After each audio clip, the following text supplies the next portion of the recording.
Ini banyak orang yang lupa, banyak orang yang nggak paham, banyak orang nggak ngerti. Di zaman Nabi Muhammad SAW ada sahabat namanya Jabir bin Abdullah radhiyallahu ta'ala anhu. Sahabat Jabir ini punya kebun kurma dan dia punya hutang kurma, kurma. Masalahnya utangnya sama Yahudi yang benci Nabi, benci Islam. Karena tidak setiap Yahudi benci. Ya, Yahudi itu bangsa. Istri Nabi Sayyidah Sofiyah juga seorang Yahudiyah. Yang dibenci itu adalah ajarannya Yahudi yang memusuhi Islam. Lah ini udah ajarannya Yahudi, orangnya Yahudi pula. Bencinya sama Nabi luar biasa. Ketika melihat ada satu sahabat punya hutang belum bisa bayar, maka Yahudinya senang. Ini saatnya untuk menghina sahabatnya Nabi. Ini saatnya untuk merendahkan sahabatnya Nabi Muhammad sallallahu alaihi wasallam. Maka datanglah Yahudi ke kebunnya Jabir bin Abdullah radhiyallahu anhu untuk nagih utang. Ibu-ibu pernah diparani, ditagih? Tahu rasanya? Diparani gak punya duit, enak rasanya ya? Diparani sama orang yang badannya mungkin gede-gede, mungkin badannya tidak enak dilihat, wajahnya serem, itu tidak seberapa. Tapi kalau yang nyamperin ibu-ibu mulutnya cerewet, itu luar biasa. Ada mau bayar kapan utangmu?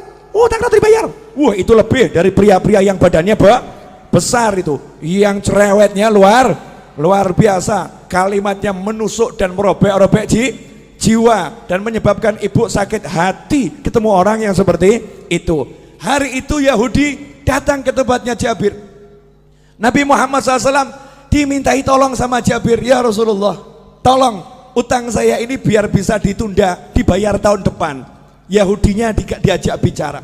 Nabi ngajak sahabat. Ini kerennya di sini, hebatnya di sini. Ada satu teman Nabi, sahabat Nabi punya utang. Uangnya buat bayar gak cukup, kebunnya buat bayar gak cukup. Nabi Muhammad SAW tidak duduk di rumahnya, tapi Rasulullah SAW ngajak sahabat-sahabatnya, yuk kita ke rumahnya Jabir, ayo kita ke kebunnya Jabir. Kasihan itu, Jabir digeruduk Yahudi, Jabir disamperin Yahudi. Ini Yahudinya lagi nagih Jabir, mau menghinakan Jabir. Berangkat Nabi Muhammad SAW bersama sahabat. Kemudian Rasul sendiri yang ngajak ngomong bicara si Yahudi. Artinya Nabi SAW tokoh masyarakat, Rasul punya jabatan, punya kedudukan, mau membela orang yang ditagih hutang, mau membela orang yang terlilit hutang. Saat itu Nabi belum punya duit, karena Nabi kalau punya duit tekno didom langsung, dibagi-bagi langsung habis. Apa sabda Nabi buat orang yang terlilit hutang? Kadang ini mubalih nggak paham, kemudian menyebutkan hadis yang seakan-akan orang meninggal punya hutang itu sengsara. Salah. Dulu Nabi Muhammad SAW bersabda, siapa yang meninggal punya hutang, saya tidak akan sholatkan jenazahnya. Maksudnya bukan karena benci. Nabi tidak mau nyolatkan jenazahnya dulu, minta sahabat yang punya duit, beres no ini, bayari hutangnya, sehingga masuk kubur udah selesai, gak ada hutang piutang. Kalau kita alhamdulillah sudah niru, kalau ada hutang piutang jadi tanggungan saya, tanggungan kami atau keluarga. Jadi Nabi nggak mau SAW ada umatnya yang meninggal dalam keadaan masih punya hutang. Makanya Nabi ngomong sama sahabat, tidak sama mulai sholat dulu sebelum hutangnya dilunaskan.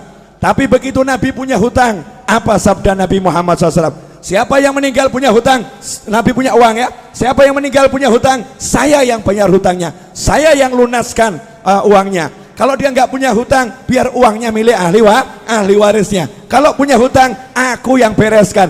Mana konglomerat sekarang yang berani ngomong begitu? Mana saudara yang berani ngomong begitu? Mana umat Islam yang berani ngomong begitu untuk orang yang tinggal di satu kampungnya? Yang di kampung ini yang punya hutang, kalau meninggal aku yang melunaskan. Mana yang seperti itu? Nabi Muhammad SAW bangkit membela sahabatnya, diajak ke rumah Jabir. Sampai di situ Nabi ngomong langsung sama yang namanya Yahudi. Yahudi, gini aja, kalau boleh pembayarannya ditunda, diundur, kasih perpanjangan waktu. Yahudinya ngomong, ya Abul Qasim, wahai Abul Qasim, julukan Nabi Muhammad SAW, wahai Abul Qasim, tidak bisa, hari ini juga harus dibayar. Bu, Kalau jenengan ditagih utang 5 miliar, hari ini harus dibayar. Ngeluh atau enggak ngeluh? Ngeluh ya. Punya uang cuman 100.000, tagihannya 5 miliar. Pusing atau enggak pusing? Pusing. Lah ini Nabi Muhammad SAW datang, kasusnya begitu. Kebun kurma ini buahnya cuman sedikit, hutangnya bertonton. Jadi enggak mungkin bisa dibayar. Maka Nabi mengatakan kepada Yahudinya, tunggu sebentar. Kemudian Jabir bawa kurma sedikit. Bawa kurma sedikit, disuguhkan Nabi Muhammad SAW. Itulah adabnya sahabat. Kedatangan Nabi, sepunyanya apa ya disuguhkan. Ini ya Rasulullah, kurma muda disuguhkan. Setelah itu Nabi Muhammad SAW ngelilingi kebun kurmanya Jabir. Kebun kurmanya dikelilingi, dilihat, muter. Dilihat muter, ya memang gak cukup. Jumlahnya buah kurma itu gak mungkin cukup untuk bayar. Maka Nabi SAW kemudian tanya sama Jabir, di mana biasanya kamu duduk-duduk di kebun kurma ini? Tempat yang biasa kamu gunakan untuk nongkrong. Kalau bahasa kita, gazebonya di mana? Ya, gazebonya di mana? Rasulullah tanya, di mana itu? Di sini ya Rasulullah. Saya biasa berteduh di sini. Ya udah, saya tak tidur sebentar. Bayangkan ini, ditagih utang sama Yahudi, ditinggal tidur sama Nabi. Tiruan. Maksudnya apa? Utang gak usah dipikirin. Utang gak usah dipikirin. Yang nagih di depan ini ya, gak dipikirin. Tinggal tidur. Tidur Nabi Muhammad SAW. Ini nanti bisa dicek di Syarah Fathul Bari, Syarah Bukhari ya. Juga di kitab-kitab Syarah Bukhari yang lain. Tidur Nabi SAW, kemudian bangun. Datangi lagi Yahudinya. Karena masih maksa harus dibayar hari itu juga. Rasul berkata, gimana? Bisa enggak ditunda dulu pembayarannya? Kasih perpanjangan. Tidak bisa, harus hari ini. Ya sudah. Nabi SAW keliling lagi, tawaf, ngelilingi kebun kurma, ditawafi. Setelah selesai ditawafi, Nabi bilang sama Jabir, Jabir, sudah sekarang kamu panen tuh kurmanya, bayarkan. Panen, bayarkan. Saya tidur dulu. Nabi tidur lagi. Asik ya? Tidur. Bangun tidur, Nabi nanya sama Jabir, gimana? Udah beres? Beres ya Rasulullah. Itu hutangnya kurma lunas semua. Bahkan ini kurma saya nggak berkurang. Panennya lebih banyak dari panen bertahun-tahun ini. Ini nggak masuk akal ya Rasulullah. Disitulah Nabi bersabda, Ashhadu anni Rasulullah. Aku bersaksi, aku adalah Rasulullah. Kalau bahasa kita, saya Nabi, saya Rasul. Rasulullah bangga dengan kerasulannya. Aku bersaksi, aku adalah Rasulullah. Sallu ala Nabi. Allahumma shalli wa sallim alaihi. Pelajarannya apa? Pelajarannya banyak, tapi saya mau garis bawahi satu. Lah kamu kalau ada masalah, nabimu mbok buang. Kamu punya masalah, nabimu kamu singkirkan. Kamu punya masalah seperti nggak punya nabi. Sahabat ada masalah, punya nabi. Sahabat ada masalah, tahu punya Rasul. Makanya yang ngomong sama nabinya, ngomong sama Rasulnya. Nah kalau sudah jadi sahabatnya Nabi, jadi temannya Nabi SAW, kalau punya masalah, Nabi selesaikan. Nah kenapa kita sekarang ada masalah nggak selesai-selesai, nggak pernah menjadikan Nabi sebagai teman, nggak pernah menjadikan Nabi sebagai sahabat. Beda dengan para kiai dan habib-habib tempo dulu. Habib dan kiai tempo dulu itu tidak pernah mengajarkan pakailah pakaian dengan tangan kanan, melepas dengan tangan kiri. Gak seperti itu. Tapi para habib dan para kiai ngajari pakailah pakaian, bayangkan gimana Nabi pakai pakaian. Nabi kalau pakai pakaian tuh kamu bayangkan dulu. Nabi kalau pakai pakaian tangan kanan dulu. Kalau melepas tangan kirinya.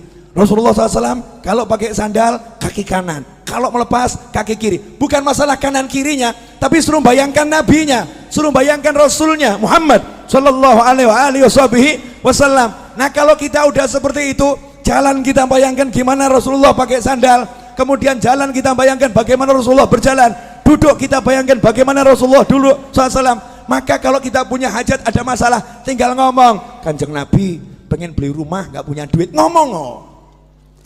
Kamu kira ini semua jadi begini karena saya punya duit? Enggak. Tapi gara-gara saya rajin ngomong, ya Rasulullah, cucumu yang agak nyebelin di Solo ini, banyak dosanya, banyak salahnya, punya utang banyak, punya hajat banyak. Please, mintakan sama Allah, lunaskan. Mintakan sama Allah, selesaikan. Mintakan sama Allah. Lah kalau Jabir sahabat, Jabir itu sahabat, Nabi datang ngurusi, masa saya cucunya nggak diurusi? Nggak mungkin. Masa saya cucunya nggak diurusin? Nggak mungkin. Lantas bagaimana dengan Anda? Beb, saya bukan cucu Nabi. Tenang, Anda semua bisa jadi saudara Nabi Muhammad SAW. Rasul dalam hadis mengatakan, sungguh saya kangen sama saudara saya. Maka sahabat ngomong, ya Rasulullah, kan kami ada di sini, kami saudaramu, kok dicari? Kenapa? Saya nggak cari kalian, kalian sahabat saya, bukan saudara saya. Lantas siapa saudaramu ya Rasulullah SAW?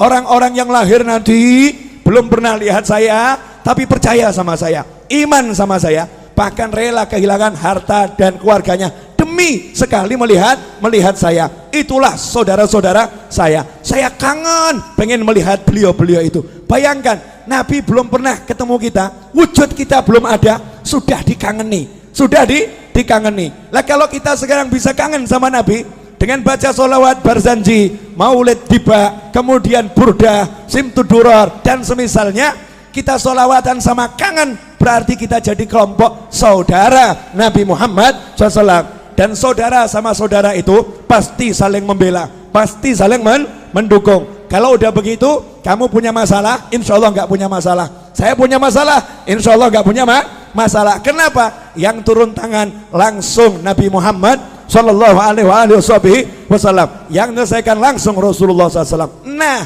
biar Rasul mau turun tangan, biar Rasul mau menyelesaikan, saya kasih tip satu, gak usah banyak-banyak. Mau Bu? Wani piro? Ya karena ini urusannya urusan masalah. Banyak orang zaman sekarang kan penuh masalah, bingung solusi. Gampang, ilmunya orang tua. Pegang tasbih, baca nariyah 4.444 kali. Pegang tasbih, baca munjiah 1.000 kali. Solawat, pegang solawat, solawatin masalahmu. Ada orang ngomong, Beb, ini kan urusan dunia, masa solawat dipakai urusan dunia? Loh, kamu tuh masa urusan dunia mau pakai apa kalau nggak pakai takwa? Urusan dunia itu diraih dengan takwa. Kamu punya hajat pengen kabul harus doa. Doa gak pakai solawat gak diterima sama Allah.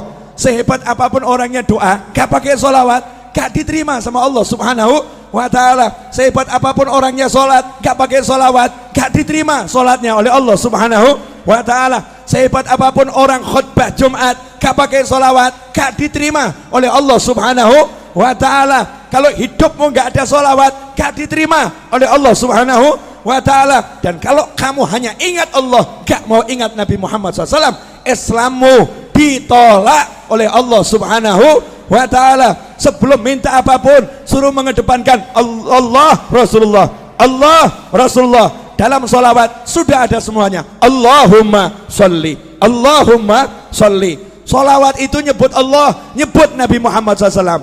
Nah, setelah kita banyak sholawat, awali doa dengan sholawat, betul? Setelah kita banyak sholawat baru ngomong, ya Allah, ini loh hajat saya, ini loh masalah saya, selesai. Makanya orang dulu ngajari begitu. Cuman ibu-ibu pokil. Tahu pokil Bu? Curang. Iya, merekayasa sholawat, kemudian mencurangi sholawat. Nariyah 4.444 kali dibaca berjamaah, satu orang ambil 5 jagung, 10 jagung. Saya nggak bicara fadilah, kalau fadilah luar biasa, fadilahnya luar biasa. Kemudian protes sama kiainya, sama habibnya, sama gurunya. Saya udah baca nariyah berjamaah, tapi hajat kok nggak kabul-kabul. Habibnya jawab kabul, cuman kabulnya juga berjamaah, jadi dicicil saudara-saudara. Kabulnya dicicil, diangsur. Kalau pengen kabulnya cespleng, ya kamu sisakan waktu khusus. Minta izin sama suamimu. Suami, kamu butuh mobil, butuh rumah, butuh hutang lunas. Iya, dah kamu urus anak-anak, aku izin ngurung diri di kamar 5 jam, jangan diganggu. Ngapain? Mau nariyah. Pegang tasbih, baca nariyah 4.444 kali. Setelah itu keluar ngomong sama suami, jangan kamu pikir lunas hutangmu. Niru Nabi, Nabi tidur. Nabi tidur, dah silahkan pergi kerja, gak usah dipikir. Main-main sama anak, gak usah dipikir, lunas. Suaminya nanya, lunas piye? Duit gak ono, tenang, Nabi yang bereskan. Lah cara piye? Ojo takok aku. Caranya gimana? Jangan tanya saya. Janji Allah, wa yarzuqhu min haitsu la yahtasib. Allah akan kasih rezeki dari arah yang gak pernah diduga. Itu kalau kita pegangan sholawat, dan tidak mungkin sia-sia orang yang berpegang sholawat. Nah sayangnya kita sukanya susah. Ini ibu-ibu jamur ini kan tidak ada wajah-wajah susah, nggak ada ya, nggak ada wajah-wajah susah, nggak ada. Walaupun hidupnya mungkin ada yang agak susah, tapi tetap nggak susah, paham ya? Lah hidupmu penuh nikmat kok susah? Hidupmu penuh nikmat kok susah? Karena ini 30 hari sholawatan terus. Jadi ya suami ditinggal loh ini. Suami, bojo, bye bye. Pak sholawat dulu ya Pak ya. 30 hari suaminya ditinggal. Dari mulai zuhur sampai maghrib, anaknya ditinggal. Serahkan suaminya, tolong urus anak-anak dulu ya. Yang udah dewasa udah nak, mau ikut, gak mau ikut, kamu jalan sendiri. Ibu berangkat sholawatan, begitu pula ibu-ibu. Lah kok ragu, hajatnya gak kabul? Kan manusia aneh bin ajaib. Berarti gak percaya sama nabinya, gak yakin sama rasulnya. Yakin sama rasulmu, percaya sama nabimu. Ikhwani rahimakumullah. Terakhir, karena saya baru nyampe dari Jati Barang, 2:30 malam tadi saya masih di sini. Tadi jam 8 saya ceramah di Jati Barang. Ya, dari Jati Barang saya balik ke sini. Nanti maghrib saya ke Jogja insyaallah. Kemudian besok jam 6 pagi saya harus terbang ke Jakarta. Acara jam 9 sampai asar. Padahal asar saya pergi ke Bandung. Jalan-jalan terus, asyik. Enak toh? Wajah saya wajah lelah atau bahagia? Lah makanya, berarti enak atau enggak enak? Enak, jalan-jalan toh terus, asyik, keliling terus ya, keliling terus. Ketemu orang mumet, saudara-saudara. Orang mumet yang bisa bahagia. Terakhir. Ini ibu-ibu ini perlu dijelaskan. Saya masih ingat kata-kata Habib Anis. Ibu-ibu itu yang wirid-wiridnya jauh lebih banyak dari bapak-bapak. Bahkan mungkin ibu-ibu itu punya buku doa terbanyak dibandingkan bapak-bapak. Yang paling hafal doa-doa itu ibu-ibu. Doa pelunas hutang 1, doa pelunas hutang 2, doa pelunas hutang 3 gitu ya. Itu ibu-ibu. Saking mumetnya, wiridnya luar biasa itu ibu-ibu. Nah gini Bu, yang di atas juga, pemirsa di rumah juga, sering ada orang yang ngomong begini, saya semakin rajin sholawat, kok rezeki semakin seret. Sejak ikut Jamuri kok bisnis saya berantakan. Sejak ikut Majelis Ar-Raudhah kok warung saya sepi. Warung saya sepi. Dulu waktu saya nggak pernah sholat, warung saya laris. Waktu saya mabuk-mabukan, rezeki saya lancar. Saya mendekat sama Allah, kok dunia menjauhi saya. Nah ini yang ngomong begini gagal paham. Gagal paham. Boleh saya membuat ibu-ibu lebih tercerahkan? Boleh? Bu, pilih duit atau sehat? Pilih anak atau duit? Gini, ulangi. Pilih duit atau sehat? Pilih punya anak atau enggak punya anak? Pilih punya duit tapi enggak punya anak, atau enggak punya duit tapi punya anak? Mestinya ya. Punya duit, punya anak. Kenapa saya nanya seperti ini? Maksud saya begini loh, yang namanya duit itu kecil. Tahu kata Allah Ta'ala, dunia dan segala isinya la ta'dilu janaha ba'udlah. Dunia dan segala isinya tidak sepadan dengan sebelah sayap nyamuk. Sebelah sayap nyamuk sama dunia, maqablal akhirah, semuanya itu, planet-planet, kemudian galaksi, antariksa, dan segala isinya, kalau ditimbang dibandingkan sebelah sayap nyamuk, kata Allah Ta'ala masih berat sayapnya nyamuk dalam pandangan Allah. Artinya gak ada artinya sama sekali. Jadi kalau kamu punya duit seberapapun, itu rezeki yang remeh-temeh, rezeki yang hina, rezeki yang kecil, rezeki yang jelek. Karena jeleknya yang kafir dikasih, yang maksiat dikasih. Barang elek, silakan ambil, barang jelek, ambil, boleh saya minta? Oh boleh, barang elek, jelek, ambil, karena jelek. Barang bagus saya minta, nanti dulu, syarat dan ketentuan berlaku. Syarat dan ketentuan berlaku. Nah yang barang bagus apa? Bisa sholat, bisa zikir, bisa sholawat, bisa bekti sama orang tua, bisa puasa, bisa baca Al-Quran, bisa menikmati maulid. Ini rezeki yang luar biasa. Makanya ketika kamu mendekat sama Allah, kemudian kok duniamu kecil, kecil, itu tanda-tanda bahwasanya kamu dikasih rezeki yang sangat besar. Masalahnya duitmu seret, itu aja. Cuman duit yang seret. Tapi kan mata sehat, telinga sehat, kaki sehat, semuanya sehat, bisa menikmati majelis, bisa bahagia. Ada orang yang duitnya banyak, habis buat berobat.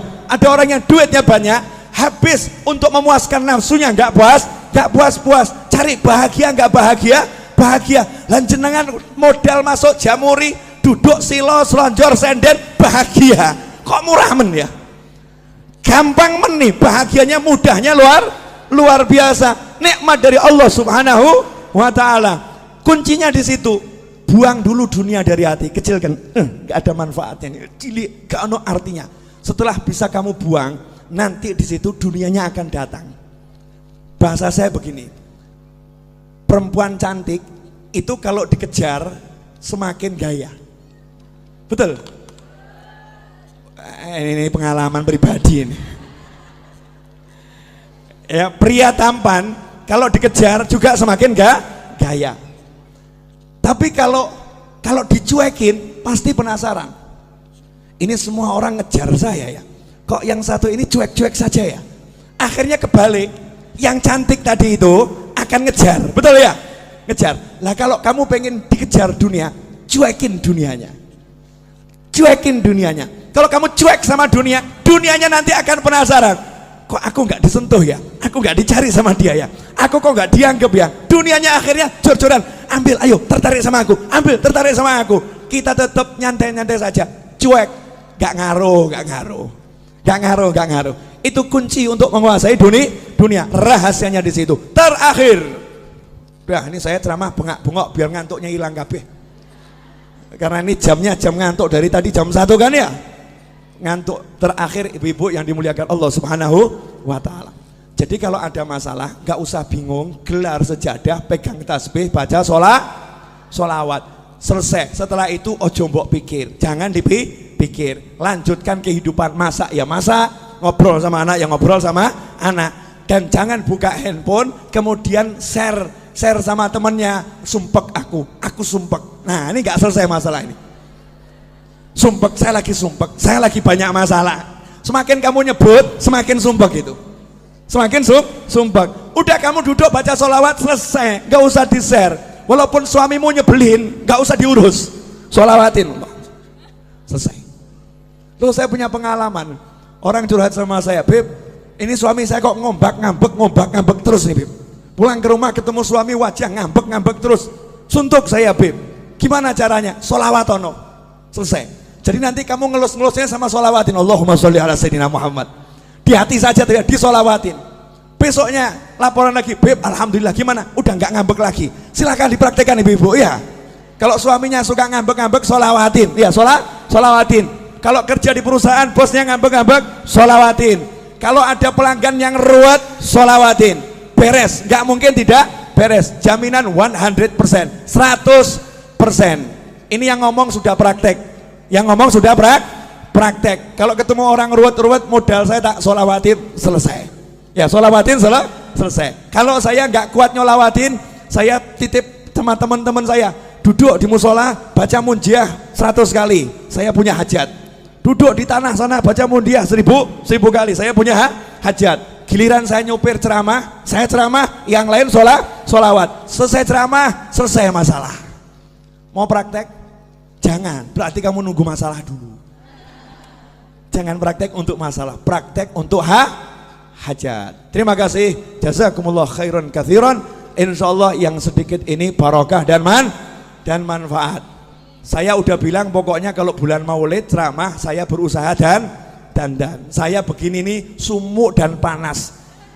Saya membayangkan bagaimana ibu-ibu kuat dengan pakaian yang seperti ini ya, luar biasa. Waktu saya di Hongkong naik taksi, supir taksinya diminta sama TKW Hongkong dengan bahasa Hongkongnya, tolong AC-nya didinginkan. Maka jawaban supir taksinya, AC saya sudah dingin. Masalahnya bukan di AC, tapi pakaianmu kebanyakan katanya. Bukan pakai jubah, pakai ini tuh apa namanya TKW kalau pengajian, pakaianmu kebanyakan. Alhamdulillah, insya Allah kalau pakai baju gini kepanasan akan menghilangkan panasnya neraka, menghilangkan panasnya kubur. Saya minta semuanya angkat tangan tirukan saya, boleh? Bismillahirrahmanirrahim. Allahumma salli wa sallim ala sayyidina Muhammadin wa alihi wa sahbihi ajma'in. Rabbi ighfirli wa li walidayya warhamhuma kama rabbayani shaghira.